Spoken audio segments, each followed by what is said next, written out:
There are mysteries in history that slowly fade away with time.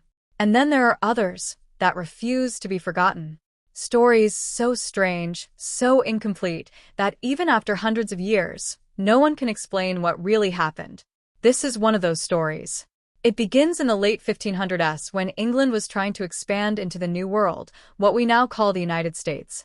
At the time, the idea of building a new colony across the ocean was dangerous. The land was unknown. Supplies were limited. Survival was uncertain. But despite the risks, a group of settlers set out to start a new life. In 1587, more than 100 men, women, and children arrived on a small island off the coast of what is now North Carolina. That place was called Roanoke. Their leader was a man named John White. He was responsible for helping the colony survive and making sure they had everything they needed. At first, things seemed hopeful. The settlers began building homes. They worked together to create a community. And for a brief moment, it looked like this new colony might succeed. But very quickly, problems began. Food was limited. The environment was unfamiliar. And relations with nearby Native American tribes were tense. The colony needed help. More supplies. More support. Without it, they would not survive. So John White made a difficult decision. He would return to England to gather supplies and then come back as quickly as possible. It was supposed to be a short trip, but it didn't go as planned. When White arrived in England, the country was preparing for war. England was about to face the Spanish Armada, one of the most powerful naval forces in the world. Because of this, ships were needed for defense. No one was allowed to leave. What was meant to be a short journey turned into years. 3 long years. And during that time, the colony was left completely on its own. No supplies. No communication. No help. Finally, in 1590, John White was able to return. He rushed back across the ocean, expecting to find the colony in desperate condition. But what he found instead was something no one could explain. The colony was gone. Completely abandoned. No people. No bodies. No signs of violence. Just empty land where a community once existed. The houses had been taken apart. Carefully dismantled. Not destroyed. Which meant something important. The settlers didn't leave in a panic. They left intentionally. But where did they go? White searched the area, looking for any sign of what happened. Any clue. Any evidence. And then he found something. Carved into a wooden post was a single word. CROATOAN. It was the only message left behind. No explanation. No direction. Just that one word.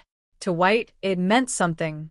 CROATOAN was the name of a nearby island, and also the name of a Native American tribe that lived there.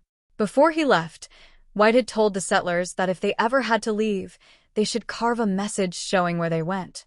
And if they were in danger, they should carve a cross. But there was no cross, which suggested they were not under attack. They left by choice, possibly moving to CROATOAN Island. But before White could investigate further, a storm forced his ship to leave. He was never able to search for them, and he never saw the colony again. From that moment on, the mystery began. What happened to the Roanoke colony?